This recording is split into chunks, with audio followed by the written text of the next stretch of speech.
Welcome to Visionaries Global Media, your number one source for podcasting entertainment. Visionaries Global Media, envisioning excellence on a global scale. This is Banned from Ringside. Tonight on the Banned from Ringside podcast, we have a triple threat set up with Randy Orton, AJ Styles, and LA Knight for the number one contendership to Roman Reigns. Your Continental Classic finals, and we also have your World's End and your Wrestle Kingdom predictions. That and a whole bunch more tonight on the Banned from Ringside podcast.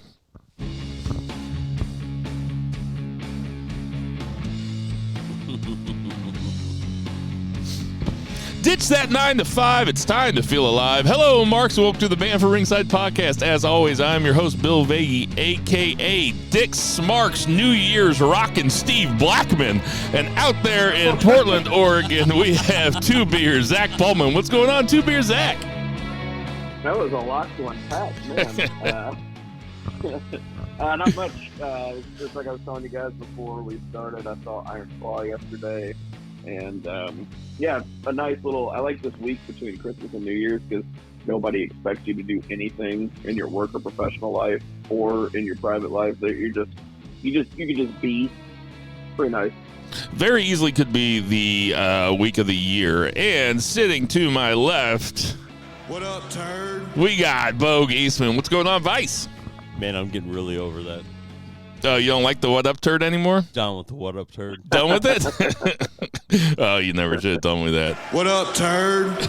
that's I know where you live. I tell you what, the Beavers. I will come find you. The Beavers are coming up. Find you. The Beavers are coming up, and I wouldn't be surprised if what up turd makes an appearance. I wouldn't be surprised.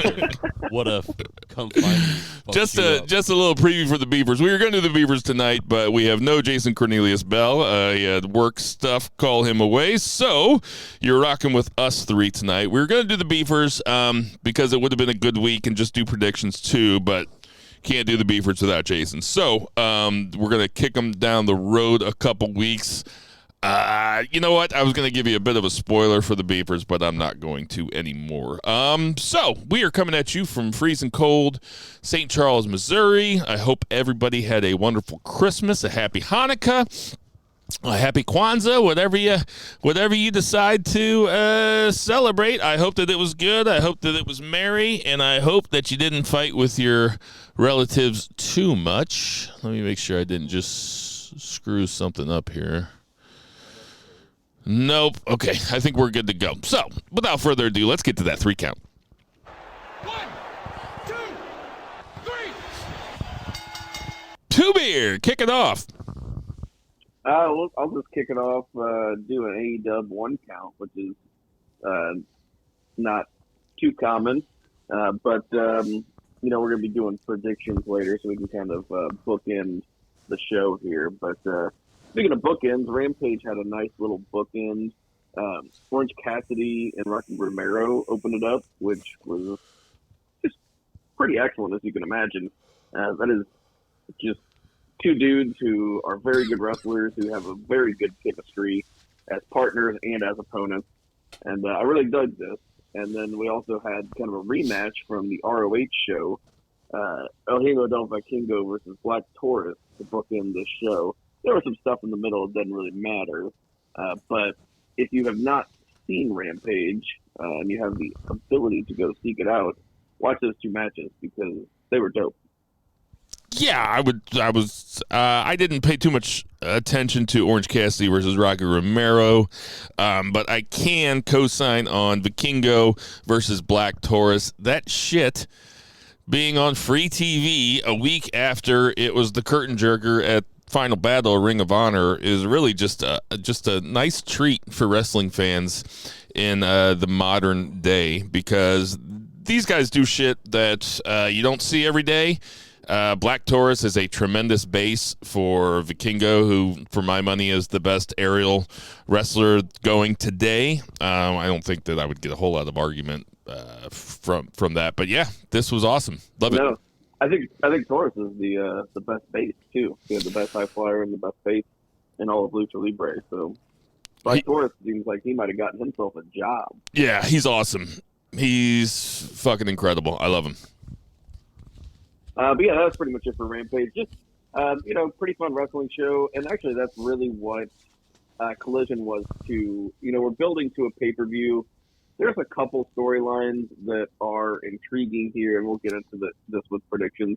There's a couple that are kind of stinkers, and then there's the stuff in the middle of like matches just getting thrown together, either through like tournament setup, and this was really kind of where we were at with the Collision was a lot of tournament stuff. So open it up, Continental Classic match, absolute banger. This is again, it's just like one of these things that's on free TV. Bryan Danielson versus Claudio Castagnoli. Not a match that you would normally see under general circumstances. This is kind of one nice thing with the Blackpool Combat Club in the Continental Classic is kind of like, LIJ in the G1, right? You wouldn't normally see Tsuji versus Naito or something like that, but you're going to see it in the G1. And here we got to see Danielson versus Claudio. And you're just like, well, this was just as awesome as I thought it would be. And, it wasn't a TV match. It wasn't like pay-per-view quality as far as like length and stuff like that, but it was really well worked. I think you even texted the group thread about how much of a freak Claudio is. And an absolute freak. I forget what he even did. It was something like he caught Brian and put him on his shoulder or something, but he was standing on the middle rope. It was freaky what he did. He's a freak show. He's a behemoth. Yeah, he was on one, and man, this was super fun.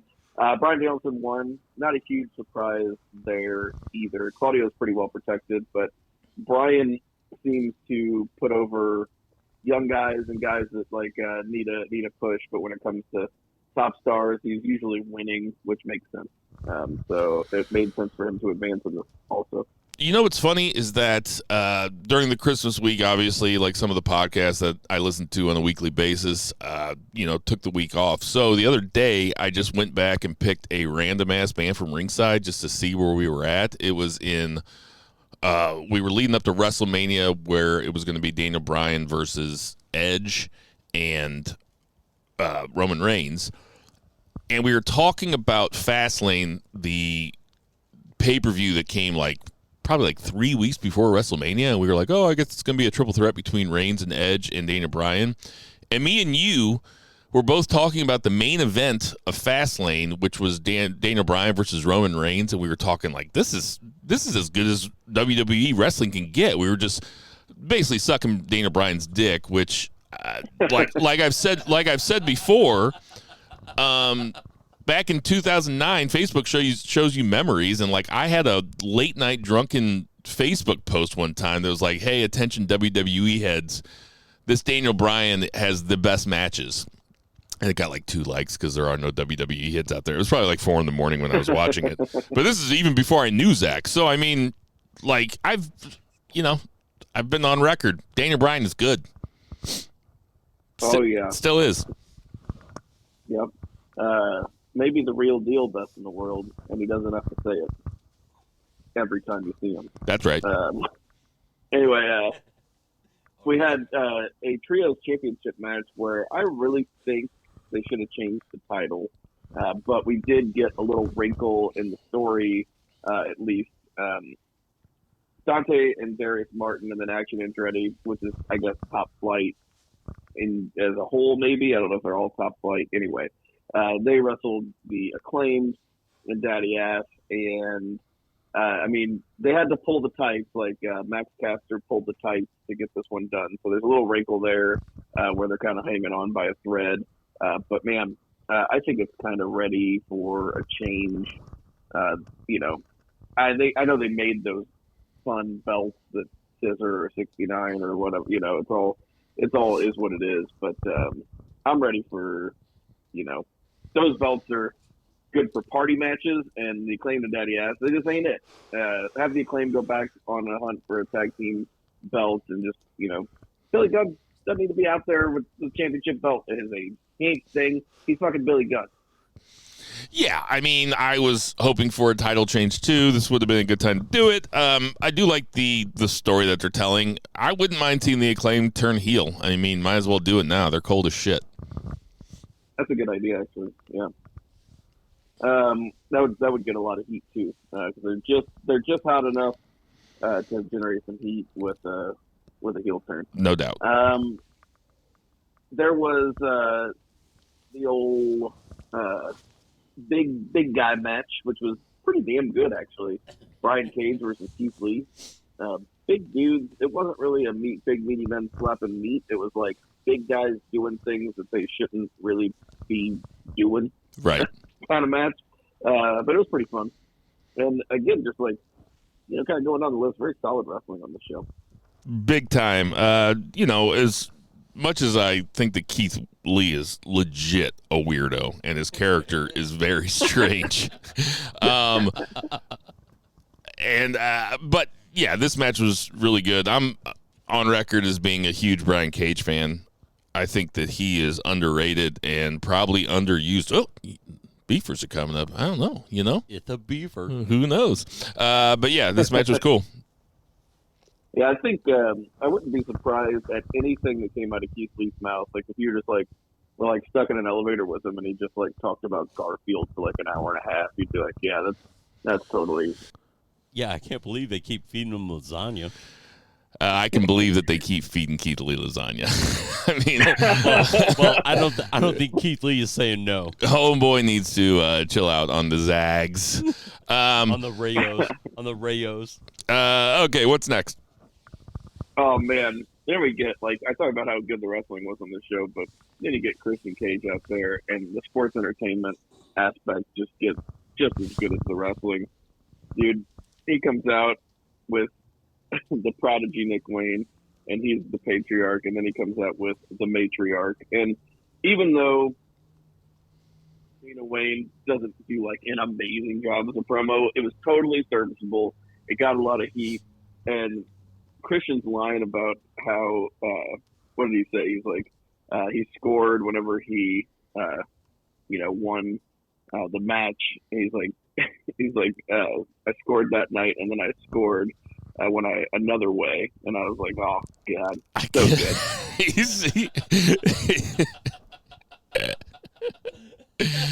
I mean, really, Christian Cage just doing absolute work, just a total pro, getting Nick Wayne over.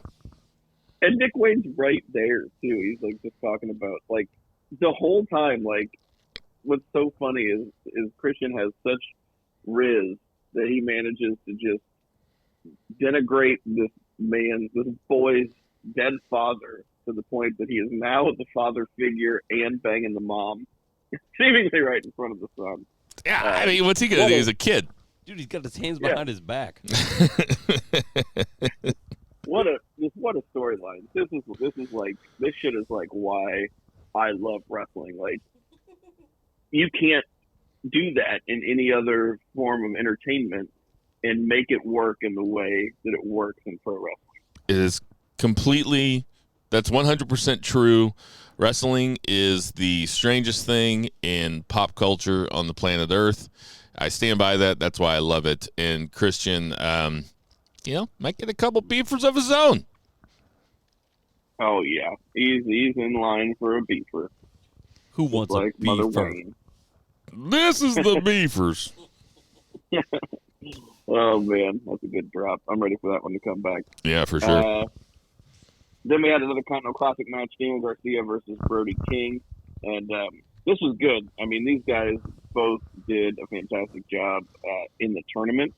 Brody, in a sense of getting a lot of wins, getting a lot of respect as a singles wrestler. Garcia just by putting in work and developing his character in kind of this ancillary storyline, as well as kind of the evolution of Daniel Garcia. But it was Garcia that actually won, which was another surprise. And I thought that was a nice little wrinkle to the whole thing. So, yeah, what do you guys think? Yeah, I wish they would have given us a few more upsets in the tournament. I mean, when you look at Swerve and Jay White and John Moxley, they all had 12 points out of a possible 15. That just means that they all beat up on each other, and that means that Briscoe and Lethal lost a lot. I would have liked to have seen a little bit more interplay, or just play with the points, but that's a total nitpick. They really did. Yeah. Try to protect people, like certain people in this tournament, and I think it's a totally a valid criticism. I think the tournament's been a great success because it has just been so good. Just tuning in every week, you know what kind of matches you're going to get. Like, this is good shit. But yeah, I think that's a valid criticism. You sound like Vince there. This is good shit. Good shit, pal. Except he was saying it. Except he was saying it when he saw Santina dressed up like a woman. That's good shit. Dude, it's so funny. So I was watching WrestleMania the first night today. Actually, the main event's on right now, just in the background. And I was watching that, for the Beefers. And you can still see his touches on some of this shit. And it's funny because that was a great show.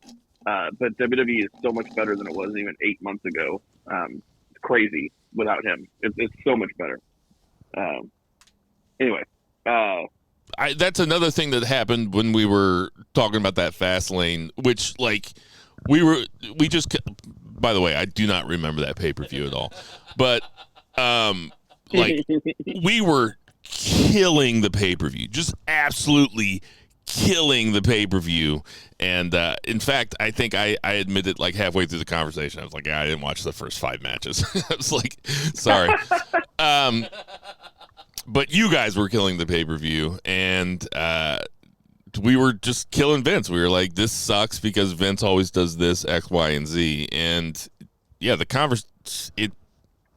it has been a remarkable year for wrestling. I'm not trying to push the Beavers too hard. I just had them on my mind because up until a couple days ago, we were going to do it, and I was, like, filling out all my Beaver stuff. So it is on the brain. But it has been a remarkable year in wrestling. If nothing else, that WWE is a completely viable, fun product, again, that's worth watching every week. And it's not like eating your broccoli anymore.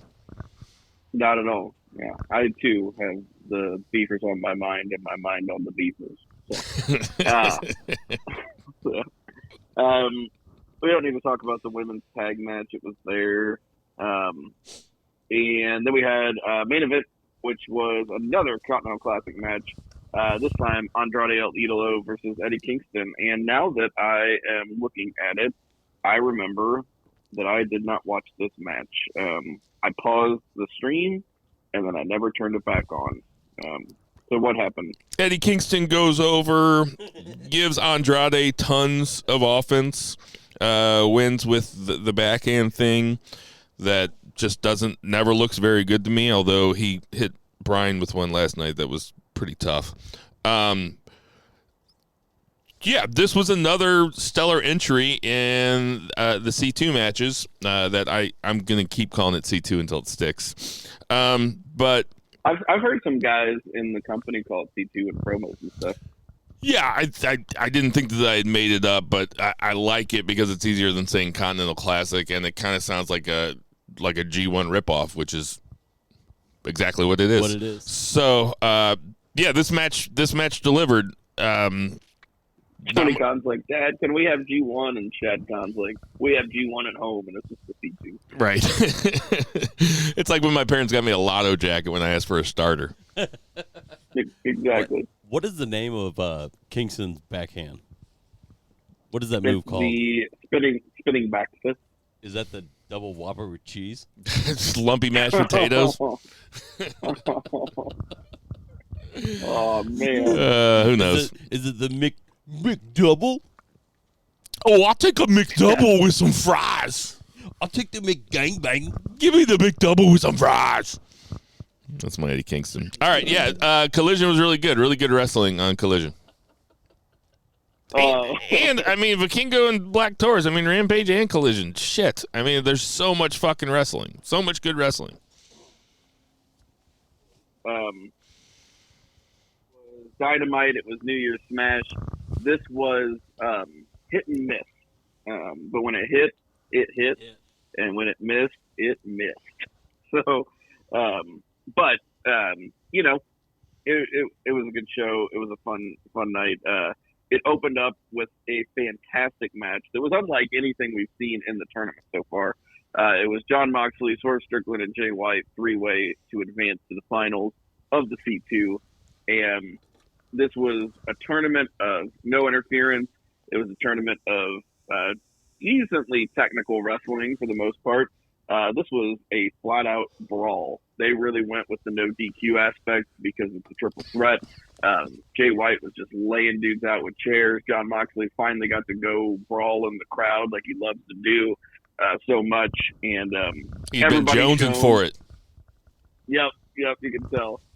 Everybody shone, and Moxley got his win back over Jay, pinned him clean, and then Swerve stays strong by not being pinned. Pretty much exactly how I had it booked in my head. He goes on to the finals. Fantastic opening to, again, a weekly television show. They went through at least 2 commercial breaks on the show. This match had to be like 20-some minutes long. I think I saw it was 25-30. So yeah. What more can you ask for than a pay-per-view level match between those 3 guys, their biggest star, their hottest star, and Jay White, who hasn't really caught on the way that we would probably want him. I would give his first year in the company, a solid B, but a guy that this podcast is a huge fan of, and he's certainly somebody that you can put in a situation like that who's going to rise to the level of the match and do a great job. This match was fucking awesome. Like I said, pay-per-view level. As I was watching, I was like, man, put over Swerve. Put over Swerve. Let's just, because it really, Zach's been saying it the whole time, I think, but it really did look like we were going towards Moxley and Kingston ever since Kingston started back on the run after losing his first 2 matches. This match delivered. There's so much more to go with these guys, and Swerve's going to get his heat right back by going over strong on Keith Lee. So, hope that, spoiler for predictions, but that's what I think is going to happen at World's End. But, yeah, this match was awesome.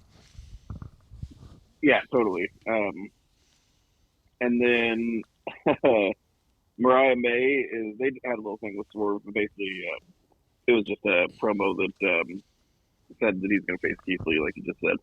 Mariah May was interviewed by Renee Paquette. She said she's going to debut 2024 as like the first Dynamite of 2024, which is good. She needs to wrestle because she's done a really good job with her character as like a Toni Storm sycophant. It's been a lot of fun, but she's also a very good wrestler. So that'll be cool. And then Riho came out. Toni Storm came out. I love when they switch the camera to Toni Storm. It goes black and white. But Riho ran wild on all of them. And Luther ended up like grabbing Toni Storm and like goes to carry her away. And Riho jumps off the top rope and knocks him down. This was a fun segment to set up the title match at World's End. Short but effective. They didn't have to overdo it. This program has it seems kind of cobbled together, but it hasn't been a bad build at all. And I think that just shows how strong of a heel character Toni Storm is and how rootable. I probably shouldn't call women rootable. How easy it is to root for somebody like Rio as an underdog challenger to the champion. So yeah, this was cool. 2 beers still in your jokes. I'm down with this. Yeah. So speak on the next part for a second. I'll be right back. I love Orange Cassidy's new gimmick of accepting challenges before people make them. He did it to Rocky Romero, and we had that banger match on Rampage, and now he just did it to Top Flight, the trio of Top Flight with Action Andretti. And Rocky afterwards says, yeah, he just did the same shit to me. But I'm into it. I think that's a fun gimmick. I can almost hear myself. I feel like Bill set the microphone down next to his headphones. And I'm just reverberating. No, he set it down and then walked away. So you're on your own right now. Because right on. I was sick. I just thought he said I was sick and was high and didn't watch a whole lot of wrestling. So you're flying solo. Goose. No worries. We will move on. What did he ask me? Old, I'm back. I was giving Nothing. you He shit said you. he said you were ugly and you couldn't read good. Cut it out. All right. Go ahead, Zach. We had Miro challenging Andrade El Idolo at World's End. That'll be another match. So that could be pretty good. Yeah, that has the chance to be really good. The last time we saw Miro in a meaningful one-on-one match was him versus Powerhouse Hobbs, which was fucking awesome. So, Yeah, that's true. and Andrade is a better wrestler than Hobbs, so let's see it. Bring it on. Yeah, they are both dudes who, like, they're former WWE guys who don't like to lose very much. So that is an interesting angle too, because remember, like, they were both. Who like, among us collision does, Zach? Who likes to lose? dudes. Yeah, that's true. But I like to get paid, win or lose. But man, it's funny because they were both collision dudes that were like off television for one reason or another, for backstage bullshit that were on like the show with all mostly the problematic people. It's just prety funny. You know, it's kind of strange is now I think about it. I don't think I've ever clocked into work and then clocked out and been like, yeah, I won that shift. Every single shift is just a fucking loser. It's like, I got to do this again. Fuck that. That's It's how just a I love, look at yeah. every day. Work I sucks. clock in, I clock out. I own that bitch. Work sucks. I know. We had Don Callis week celebration with the return of Sammy Guevara. So Sammy had joined the Don Callis Society and turned heel, but then he got concussed, and then he had a baby, all kind of at the same time.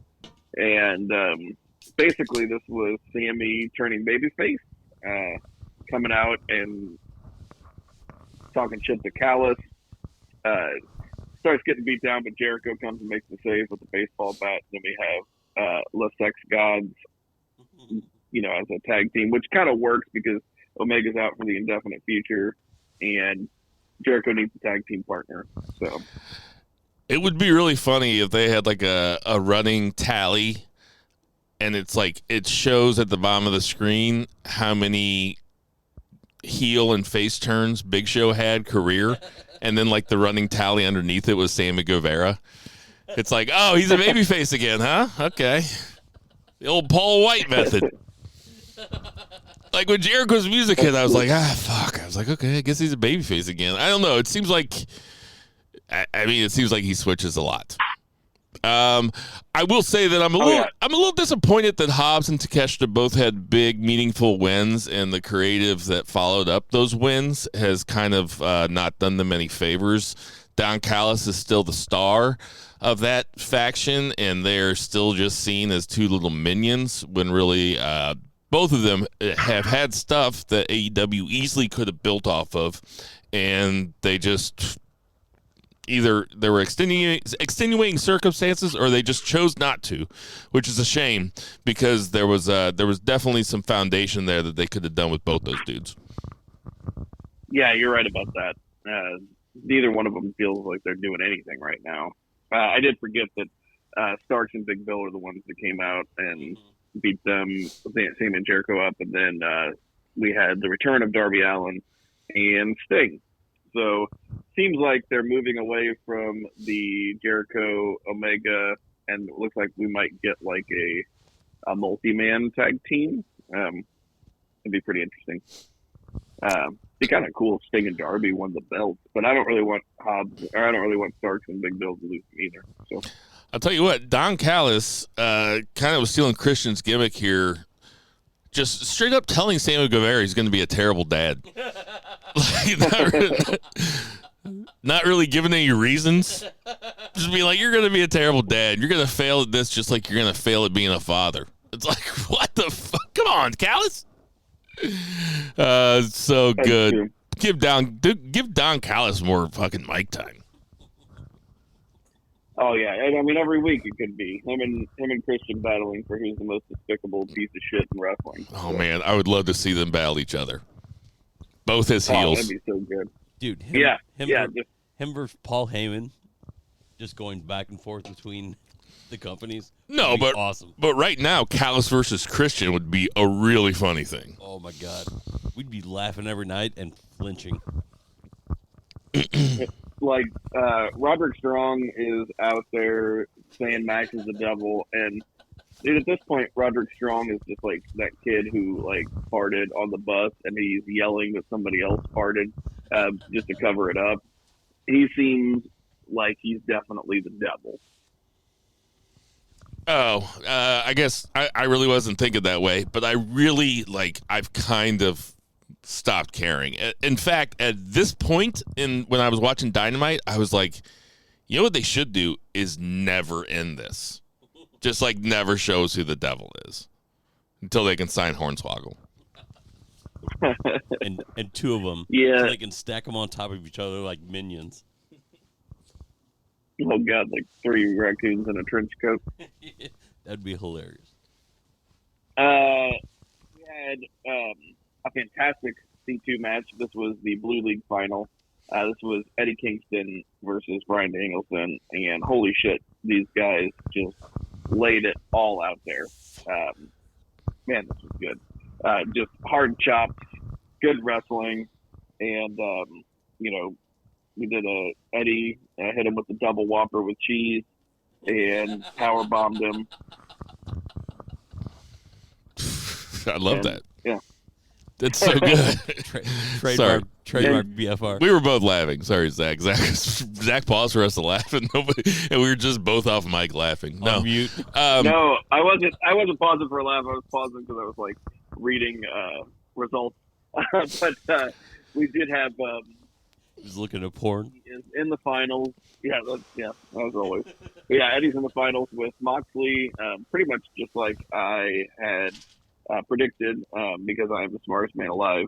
But really. Moxley then came out, and they had a fantastic promo battle back and forth. Just absolutely believable. Moxley managed to build up his opponent and build the match without tearing his opponent down at all, and also without making himself look anything, make himself look like anything but the ace of the company. It was just a masterclass in promos, and then Eddie ripped the mic out of his hands like, "You talked enough," and then Eddie cut a fantastic promo.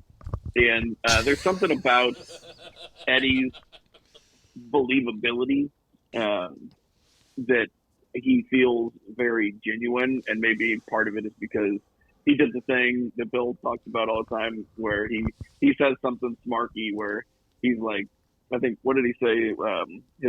His last line was, "I'm gonna bust you up and enjoy it," and then he's like, "Yeah, that's my outline," basically saying yeah, hit my music. I thought that Moxley, first of all, pretend I'm standing in front of a sign right now that says Bryan Danielson is the best wrestler in the world, has been for many, many years, and can have a great, great match with anybody. And now I'm going to say, don't make me tap the sign, because he had an incredible match with Eddie Kingston. Way, way, way fun. I mean, for me, it rivaled the opening triple threat. I thought that's as good. I mean, that was another pay-per-view level match that went 20 minutes, and it was awesome. With the promos afterwards, I thought that Moxley's was really good, but Moxley was like, "Listen, man, for somebody who acts like nobody, that the whole world's against you, you got a lot of people that love you." And then he, as Zach said, he cut a great promo, and then Eddie grabs the mic and then basically starts talking about it was like Moxley hadn't said a single word. It's like when you get in a fight with your wife, and after you do the thing that she asked you to do, like, she's still mad at you, and it's like, hold on a second. Joe, hold on a second. I just did the thing. But the leaves are raked, right? Yeah, it's like, why was Kingston so mad? Clean. Why was Kingston so mad at him? Like, they have a history. Kingston was mad. I hope that Moxley destroys him. Dude, he's not going to, though. Kingston's going to retain. Moxley probably ate the last 2 White Castle doubles. And that's what the problem is. 20 years ago. 20 minutes ago. But yeah, Kingston, what did I write down here? Oh. I wrote down what a little bitch, and I spelled little L-I-L.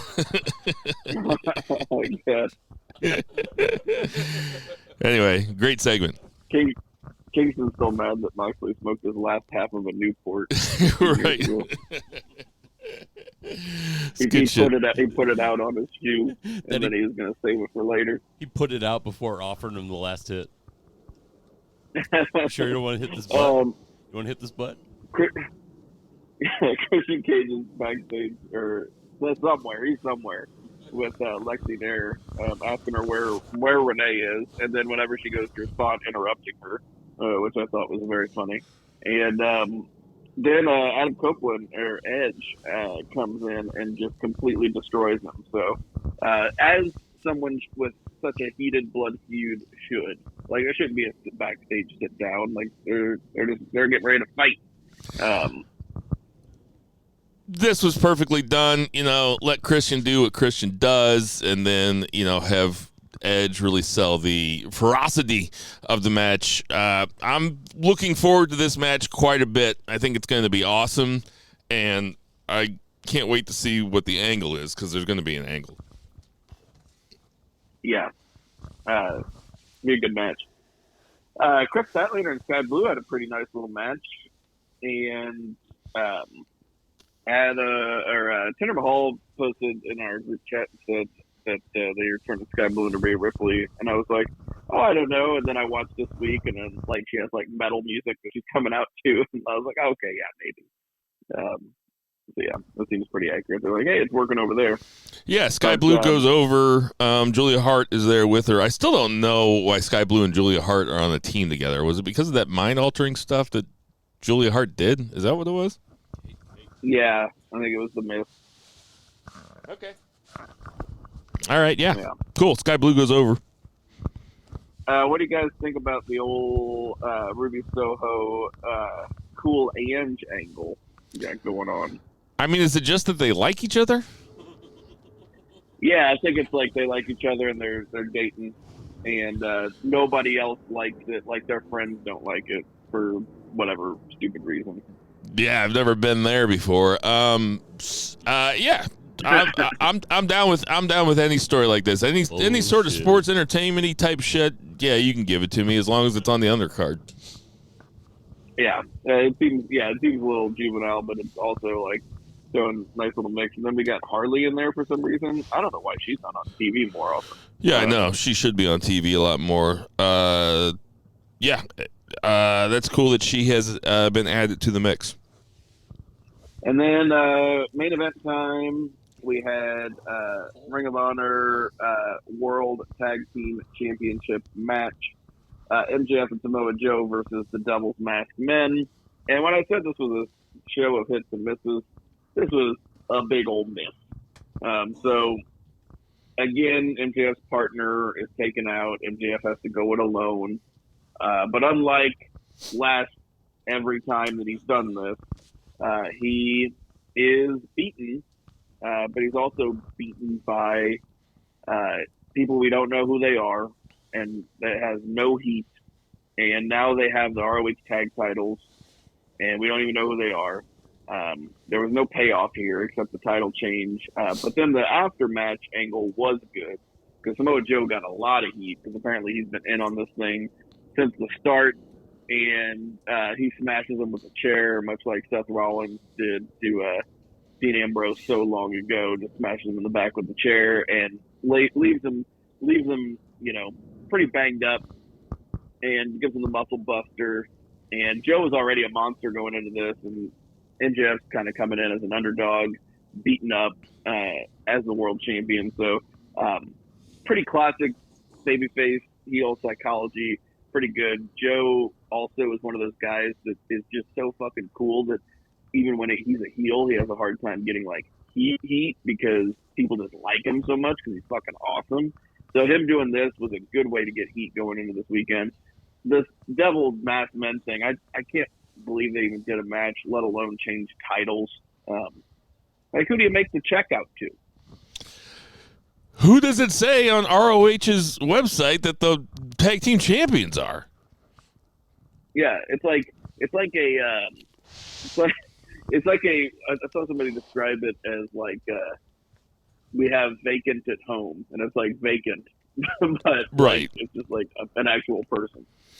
But yeah, Joe being in on it felt like they were giving us a development to the story, but they actually weren't paying off the story, and it's kind of like that's a half measure. So I guess that's okay.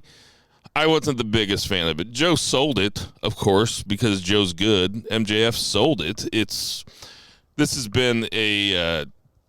kind of been a mess. That's gone on a really long time. So I wish that they would have given us some sort of indication that we would find out who the devil is at World's End, but they have not. So it might just still be going. Maybe it just goes forever. Wrestle forever. Yeah, so just never ends. Right. So Yeah, but that was AEW. So yeah, and we'll have some more AEW coming up in the near future with our World's End predictions. But with that, let's get to that 2 count. 1, 2, 3. All right, for the 2 count, we can do SmackDown, which there was no Raw this week because it happened on Christmas night when we were celebrating the birth of our Lord and Savior, Jesus Christ, who is 200. But so it starts off with AJ Styles, LA Knight, and Randy Orton in the middle of the ring, and they are arguing about who has the most legitimate claim to challenge Roman Reigns' title at the Royal Rumble. And Nick Aldis comes out, predictably, but this is what we want to do, is a triple threat match between the 3 to find out who is going to challenge Roman Reigns. What do you think about this, Zach? I mean, that's a fun, money match. It's a good way to do it. It's a good way to have a match with stakes on television. I'm into that. I think that's cool. Yeah, who do you think is going to win? I feel like it's got to be Randy. That's what I'm thinking, too. That Randy Orton is facing Roman Reigns. That's a legitimate money match that they can have at Royal Rumble, and it doesn't have to be the main draw of the pay-per-view, even though that very well could be the main draw of a pay-per-view, Randy Orton versus Roman Reigns. But, yeah, that's what I'm thinking also. We had a women's 4-on-4 match. Let's see. We had we had the Bloodline backstage where Roman Reigns tells Paul Heyman, call for Nick Aldis. Up next, we had another great television match. I mean, I know we sound like broken records here, but it just really is an embarrassment of riches. We had Dragon Lee versus Butch, formerly Pete Dunne, in a match for the North American Championship. Dragon Lee goes over. This match was really fun. What you think of it, Zach? Yeah, that was killer. I didn't realize that was going to be. I don't know when it was announced or whatever. I don't ever go into the WWE shows knowing what's going to happen. But that was a pleasant surprise. And, man, those guys can both go. Yeah, we have up next, we have Nick Aldis and Roman Reigns have their little encounter backstage. Nick Aldis does not get intimidated by Roman Reigns. Roman Reigns says, "Why didn't you run any of this by me?" He's like, "I don't have to run it by you."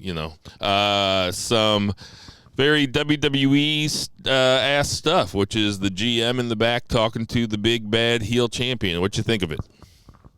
Man, I loved it. I think Nick Aldis is so good in that role, and I love the angle that they're going where he is he's a big dude. He's a actual legit wrestler. He's a legit athlete. He's not going to take shit. He's one of the boys.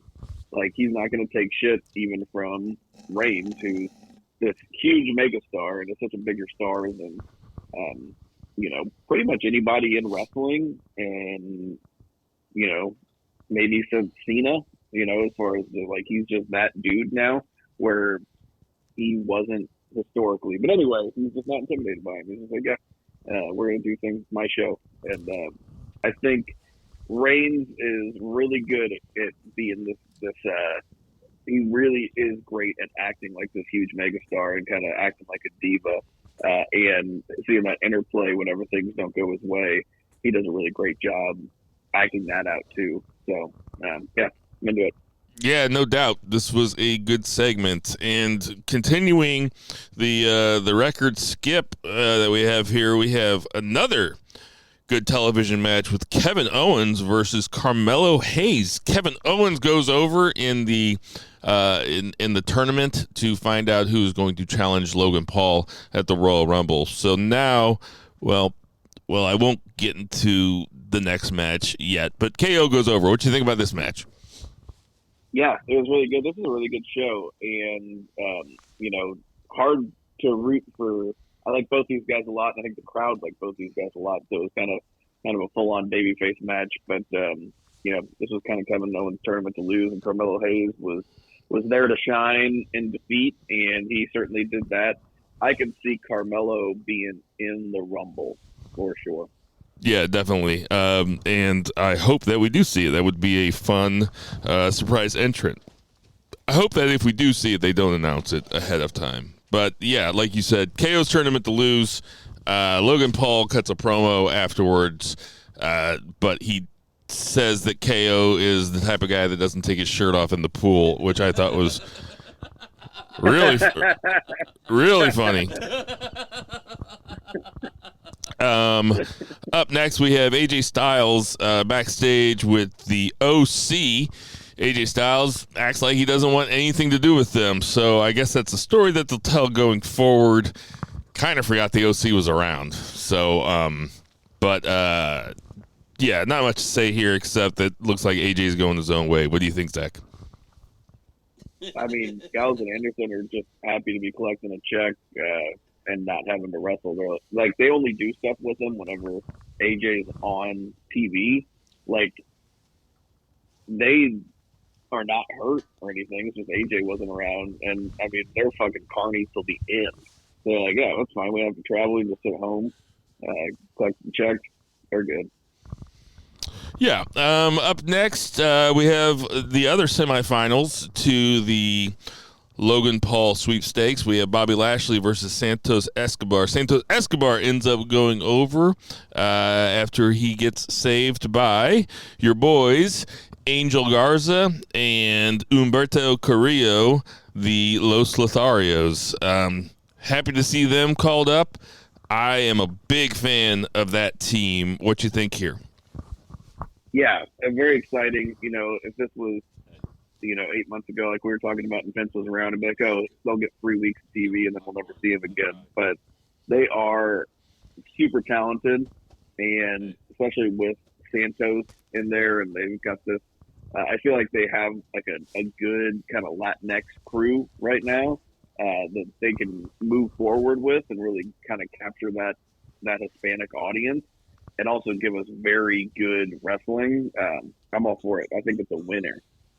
Yeah, there's if you include Joaquin Wilde and the other guy, I mean, I know that they haven't gone with Santos as he's turned to the heel side, but I mean, they're still around too. So they are well represented, those Latino wrestlers on WWE main roster right now. And Los Lotharios they're cool as fuck. So this was cool. And then so it's going to be Santos versus KO in the finals. I think that we'd both be picking KO. Is that right?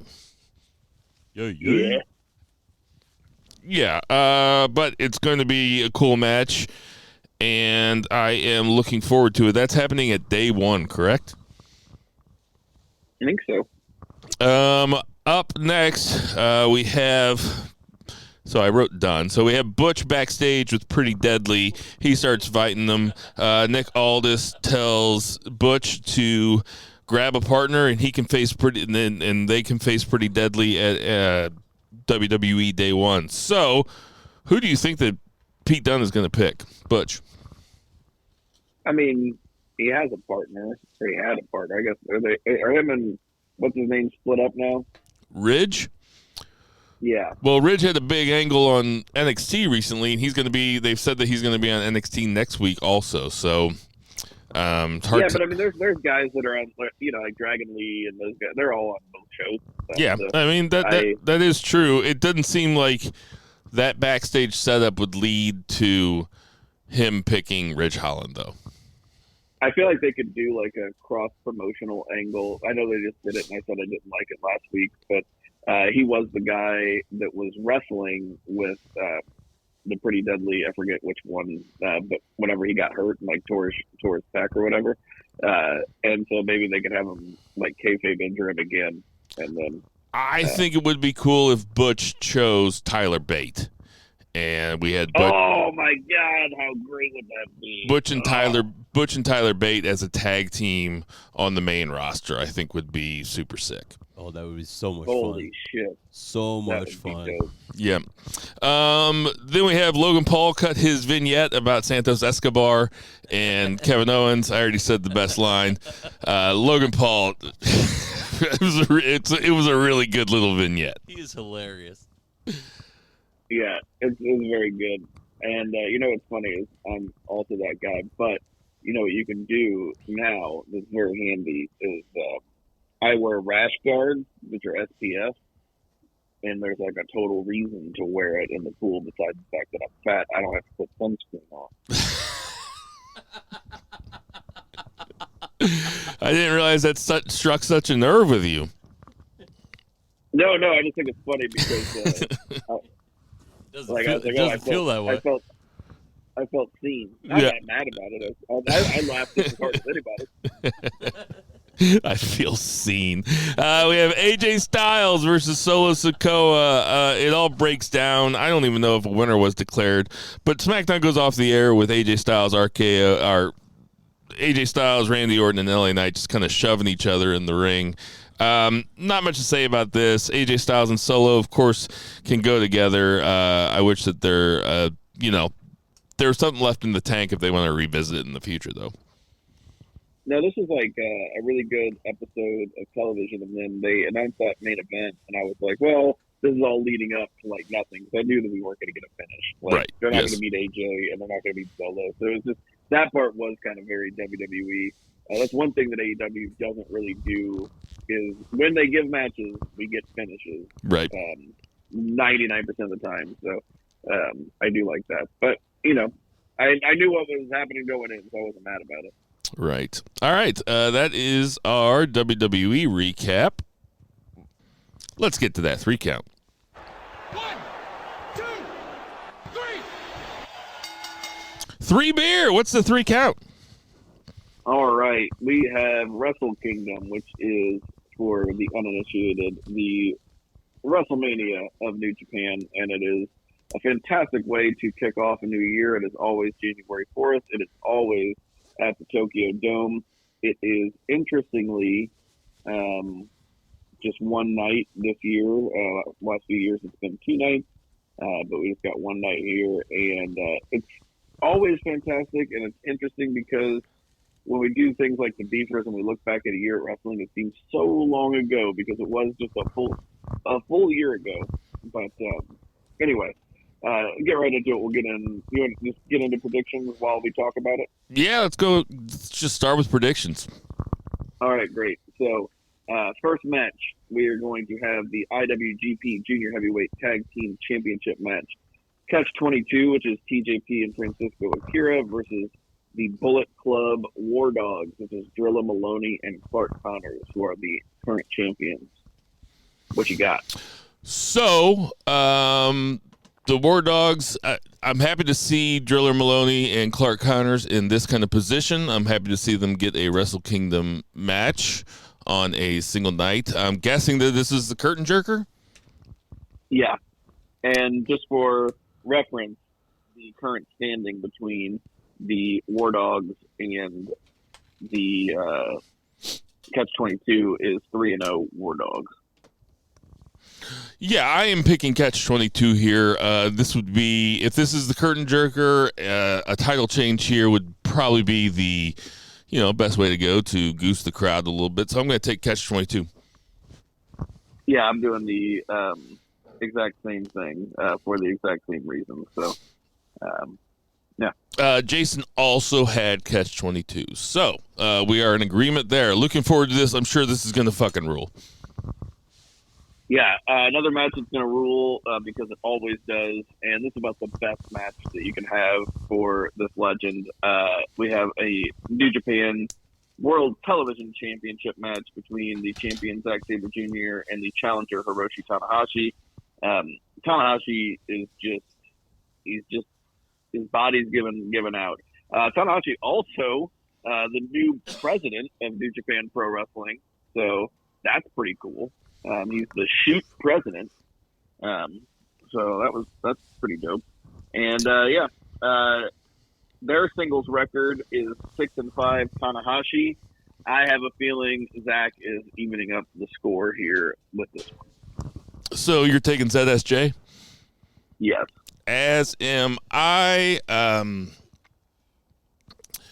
I would rather see Zack Sabre Jr. in here against an up-and-comer, and Zack could probably drop the title, but that's neither here nor there.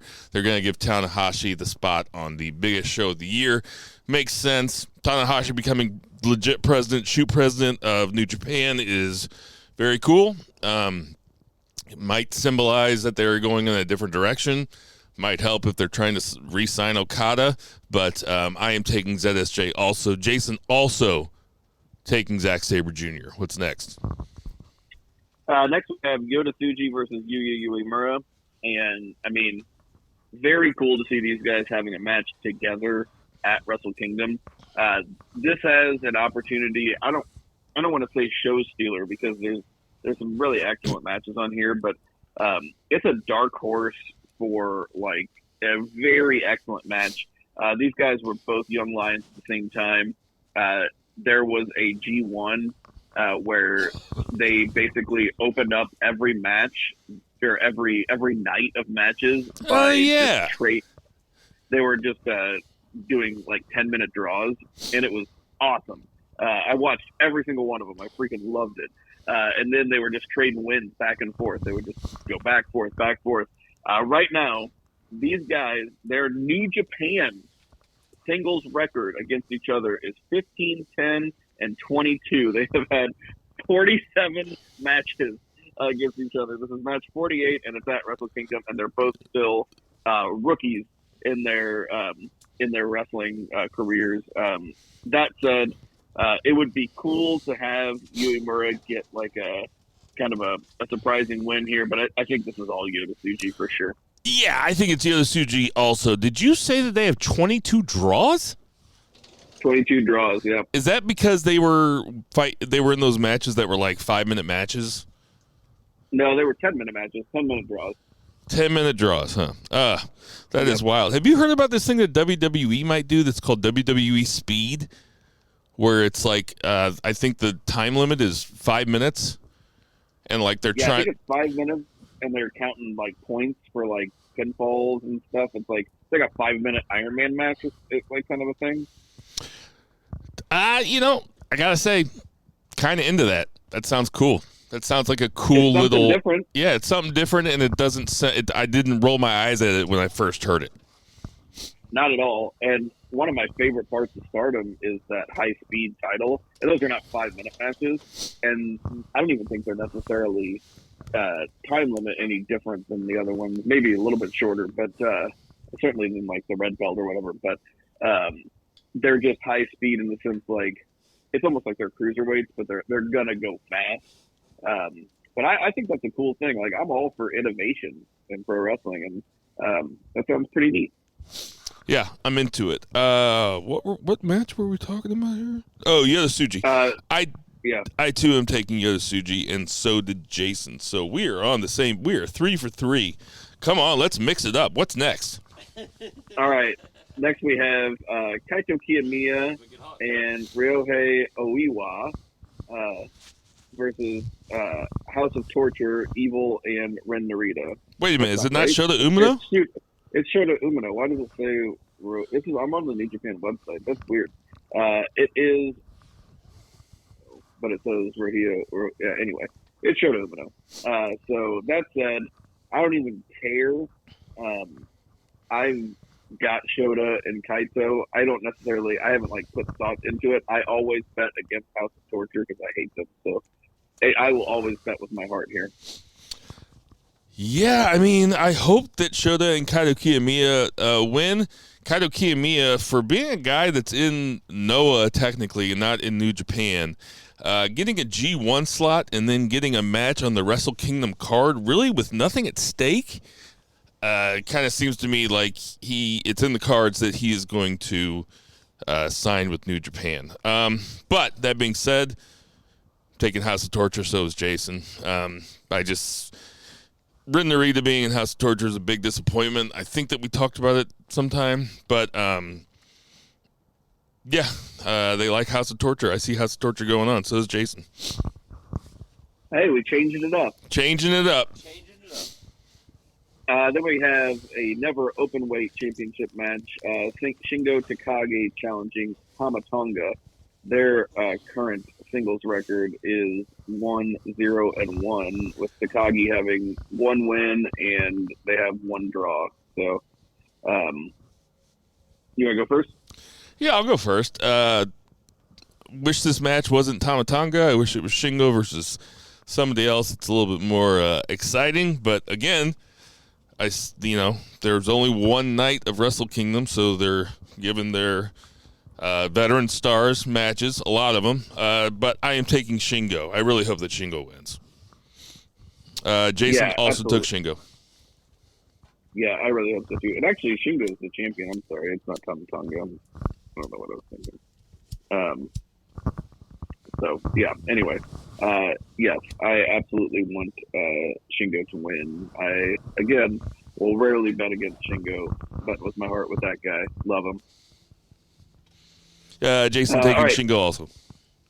All right, so now we have the IWGP and New Japan Strong Openweight Tag Team Championship double title match. So this is Bishamon versus Guerrillas of Destiny. They are currently 1-1. So this is we've got on one side, champions on both sides here, but I guess winners take all, and they'll be unifying. Seems like they're getting rid of all the strong titles, or at least unifying them into other things. I will go first here. Bishamon, probably Japanese Tag Team of the Year. I mean, it makes sense. They also won the World Tag League. That said, I think Hikuleo and Phantasmo make a pretty good team. And I think, be a nice little change of pace to give them a run. So let's give them a run. Jason took Bishamon. Zach is taking Guerrillas of Destiny. I'm the tiebreaker, and I just got to say this. We are the G.O.D., and we came to rock the spot like Iron Man style. I want to keep going. They be the illest MCs in the world today. Ooh doo doo doo doo doo. Kappa Raekwon and the Aussie A. So listen to it clear and put the box right near your ear. Light your blunts and down your beers, 'cause you can never fuck with Wu-Tang Killer Bees. Burn it. Anyway, I'm taking Guerrillas of Destiny. You are BFR Nation. You are welcome. I'm taking like Zach said, ELP and Hikuleo are kind of a fun team. So let's switch it up. Bishamon definitely had a great run, 2 runs with the tag team belts, but yeah, let's switch it up. I'm taking GOD. So I'm taking both tag belts with title changes. Yeah, me too. All right, then we have, which is gonna be this is a match that we've seen many times, and we know it's awesome. It's no surprise that these guys are gonna just put on a hell of a performance. We have IWGP Junior Heavyweight Champion Hiromu Takahashi defending against Despy. Their current singles record stands at 3 wins, 3 losses, and 1 draw. So they're pretty much tied up across the board. So what say you? I think Takahashi is going to retain. Yeah, I'm taking Hiromu to retain also. Jason, switching up with us again, is taking El Desperado. I'm not sure these guys have ever had a match in front of a cheering crowd. I think that the bulk of their rivalry was during clap crowds. I think these guys are going to cut it loose. Very much looking forward to this. Hiromu is a must-watch. Every single match he has is fucking awesome. Really looking forward to this. Maybe the match that I'm looking forward to the most? I don't know, except for maybe Danielson and Okada. But, yeah, I am taking Hiromu. Jason took Desperado. Oh, yeah. This is good. We're getting it mixed up. All right. IWGP Global Championship. So this is a brand new title. Will Ospreay versus Jon Moxley versus David Finlay. This one is very interesting. Ospreay is on his way out. Jon Moxley is John fucking Moxley. He is over and protected in both companies. And David Finlay is kind of who they're pushing to be the next big gaijin in the company. So there are a lot of, I would say, even though if Will Ospreay had not signed that big contract with AEW, I'd say he's almost a shoe-in for this, unless he was going for the IWGP. But he's on his way out. Moxley has shown that he is willing to work both companies, and he's not really doing much in AEW right now as far as titles, except he's in that Continental Classic, and I think he's going to lose to Eddie Kingston. Spoiler alert for predictions here in a minute. But so I could see him winning this. That said, I do think they are going strong with Finlay and having Finlay go over Ospreay and keeping John protected, maybe even for a big money match between him and Finlay down the road seems like the way to go. So I'm going to go with David Finlay. Oh, man, so you're going Finlay as most likely, and who do you have as least likely? Ospreay. Okay. So all three of us are different on this one. Jason has Finlay as least likely, Ospreay is most are next, and Moxley is most likely. I think that he put Finlay, Ospreay, Mox in order on his text message. So I think that's least to most because that's how we usually do it. I'm taking Moxley as the least likely to win it. And I don't see him being involved in the finish either, which now that I'm thinking about it might not make any sense. I'm picking Finlay to win. I'm picking Ospreay as second most likely just because he can have 1 foot in and 1 foot out, I guess. I'm taking Moxley as least likely. So we're all three different on that one. Ooh. That's fun. Yeah, that is fun. Happy to be here. What's next? I'll be right back. All right. Next is the repeat of the dream match that was kind of stolen from us by Bryan Danielson's broken arm at Forbidden Door. But we have arguably the real main event of this Wrestle Kingdom. I think Okada's even gotten pretty lippy and said, let's let the fans decide who's going to be the main event because he knows that Sonata's cold. And he knows that he's the shit. And these guys, it's Kazuchika Okada versus Bryan Danielson. The singles record currently stands 1-0 Danielson. Even though Danielson broke his arm, he still tapped Okada out. Okada doesn't lose that often. He certainly does not tap. He had not tapped in years. So I think this is the moment where Okada gets his win back. And this is likely going to be match of the night, potential match of the year, and it's only going to be January 4th. So, yeah, fingers crossed that nothing happens like last time where they had to alter their plan due to injury, but we're all in agreement on this one. We all have Okada getting his win back against Bryan Danielson. Definitely can't wait for this match. Can't wait for this match. So, what more can be said? It should fucking rule. And then what's next? Main event time. It is IWGP World Heavyweight Champion Sonata versus Tetsuya Naito. Their current singles record stands at 2-1. Sonata. I certainly think that this is Naito's kind of swan song championship run like we had when Tanahashi beat Omega at Wrestle Kingdom a few years ago. He had that kind of last run of his career. I think that's the time for Naito as well. Sonata's a really good wrestler. He's just not that guy. Unfortunately, we thought that he might wrestler.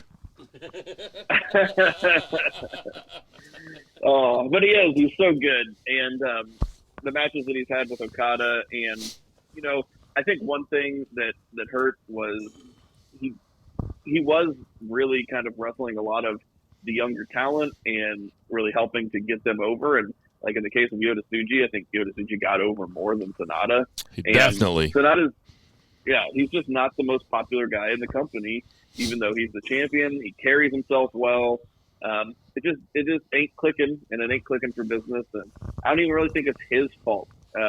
It's just, not everybody's that guy. Sonata is the perfect example of why your favorite wrestler should not always be the fucking champion. I can't stand when people say, like, oh, this guy should get a belt. Like, no, he shouldn't. Just because he's really good, just because you like him, that doesn't mean that he's going to draw money and he's going to do good business. It just ain't going to work for everybody. Yeah, I mean, Naito's probably going to come out first as the challenger, and he's going to be waiting in the ring, and Sonata's music is going to come on, and Naito's going to be like, What up, turd? Naito should definitely go over here. The Sonata thing hasn't been working for a while. They really haven't. I mean, like you said, I like that he was giving guys chances, and to that end, he has been a very useful champion, I would say. Yota Tsuji is got megastar written all over him. When they first put the belt on him, I was like, oh, that's cool. That's different. Didn't see that coming. But I'm with you. It's not like I was ever craving for Sonata to get a shot with the title. I mean, it just doesn't make any sense. He's just not like. He's not that. I mean, there are guys in that company that have mega wattage, and he's not one of them. So, Naito is a guy with mega wattage, and I think that Naito goes over here. I was thinking about this. There's a lot of NXT darlings and even NXT darlings that were really good NXT champions that would not be good WWE or AEW world champions. And Sonata is a perfect example of that. It's the big fish in a small pond, kind of syndrome. I'm thinking of Andrade, Malachi Black. They just ain't AEW World Championship level, right? Even right. Think about the greatest NXT World Champions, Gargano and Ciampa. They ain't WWE Championship material in comparison to some of the stars there. I don't know if I necessarily agree with that when talking about Gargano.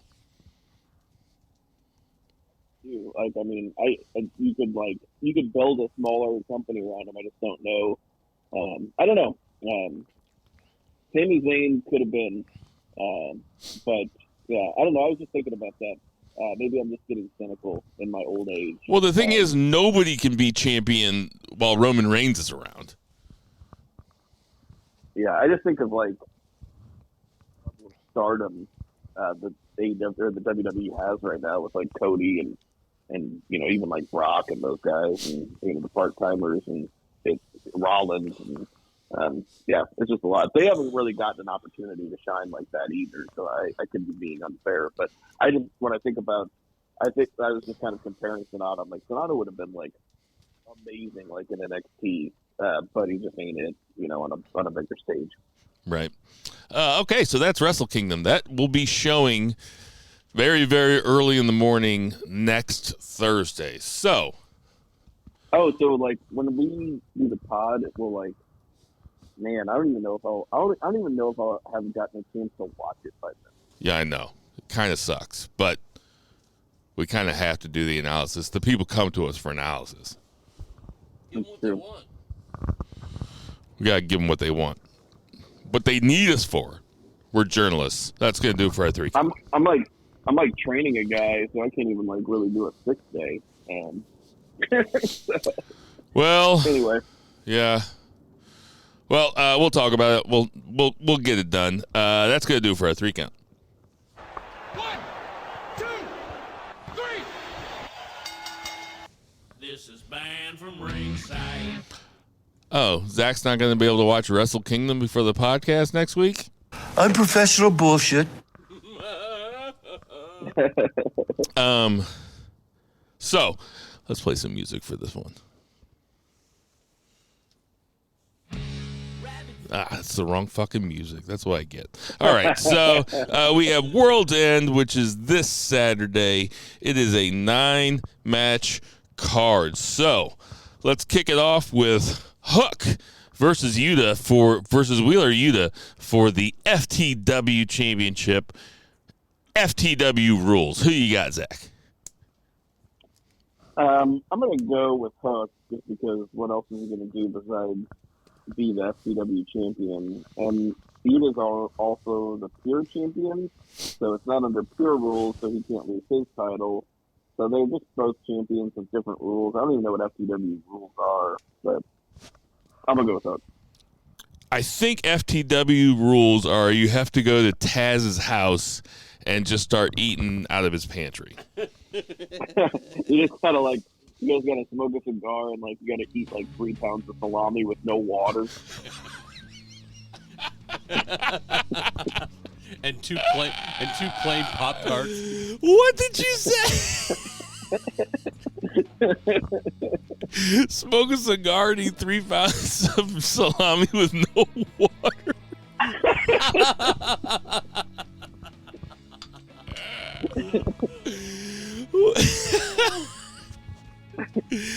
That is so good.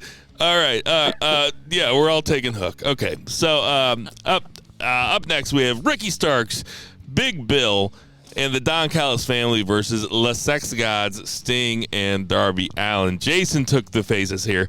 I, too, will be taking the baby faces here. I'm taking La Sex Gods and Sting and Darby Allin. Pick against Sting at your own peril, and for that reason, I'm making this my Stone Cold.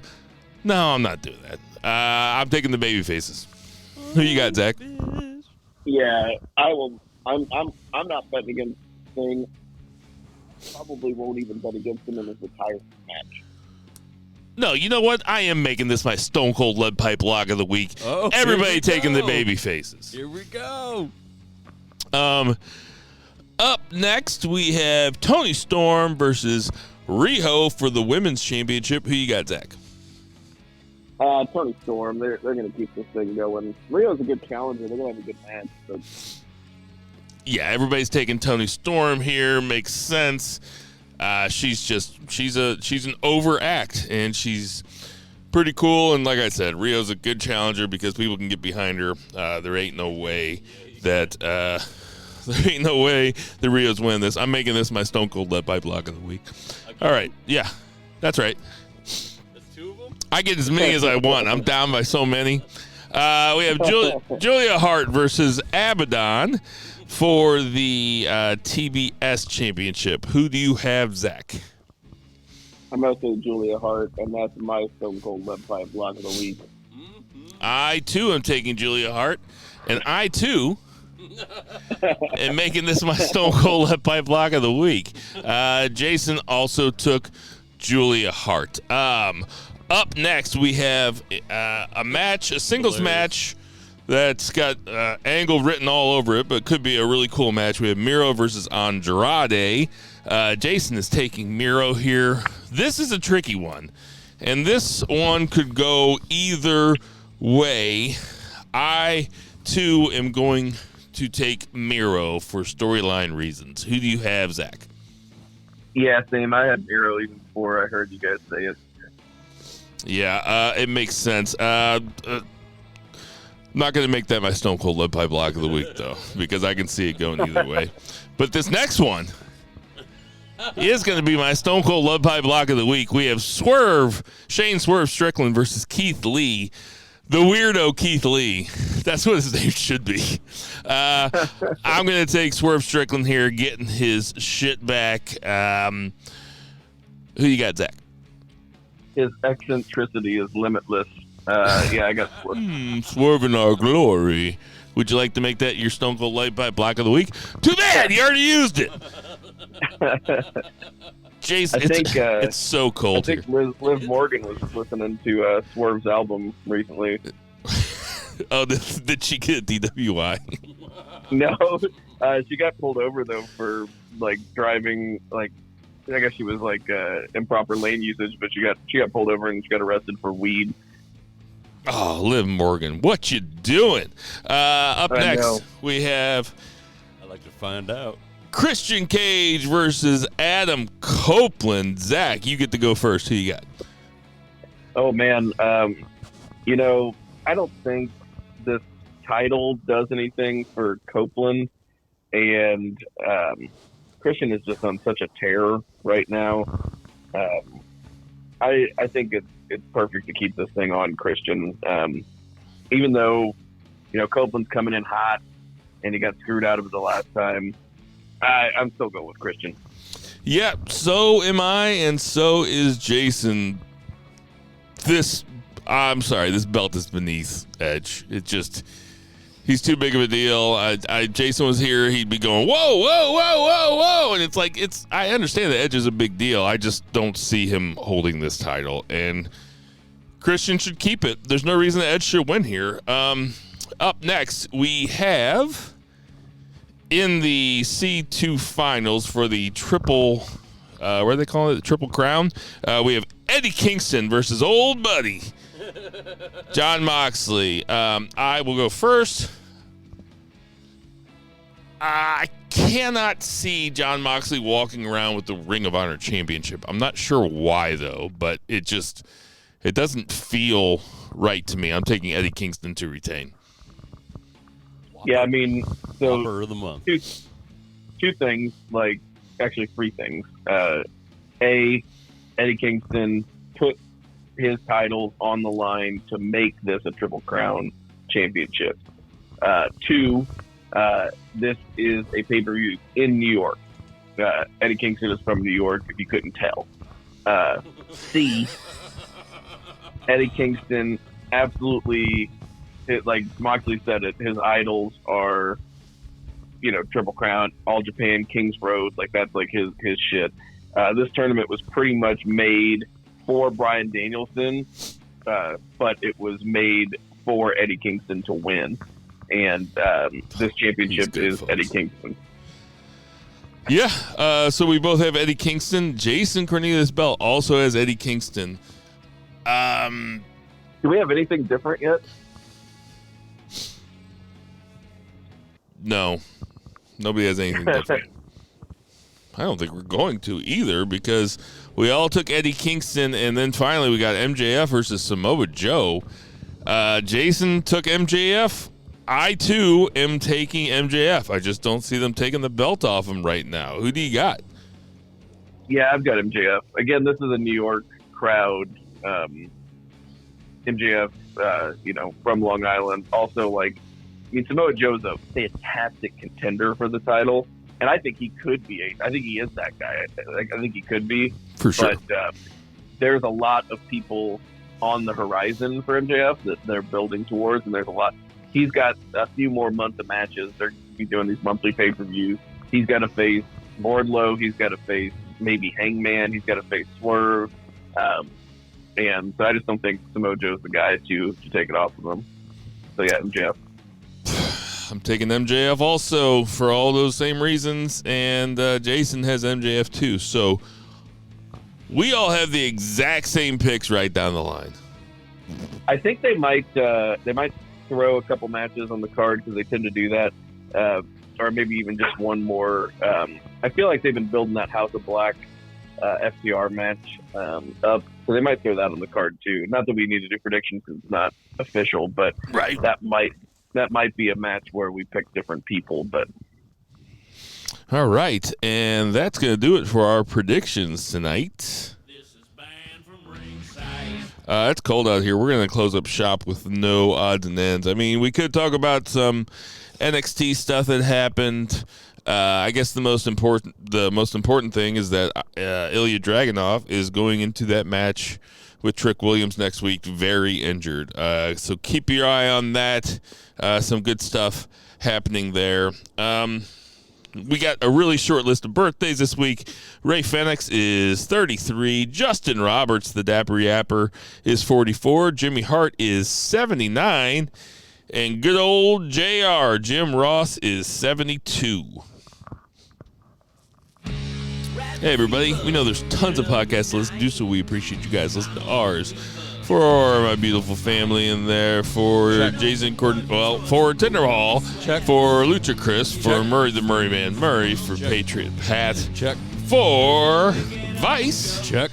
for Two Beer Zach Pullman, Check. for Jason Cornelius Bell. Check. We missed you. We're going to have a bunch of stuff next week, so tell your friends to listen. Black Lives Matter. Support your local weed dealers. Support your local restaurants. Have a happy new year, and never, ever forget to boo the heels. Boo!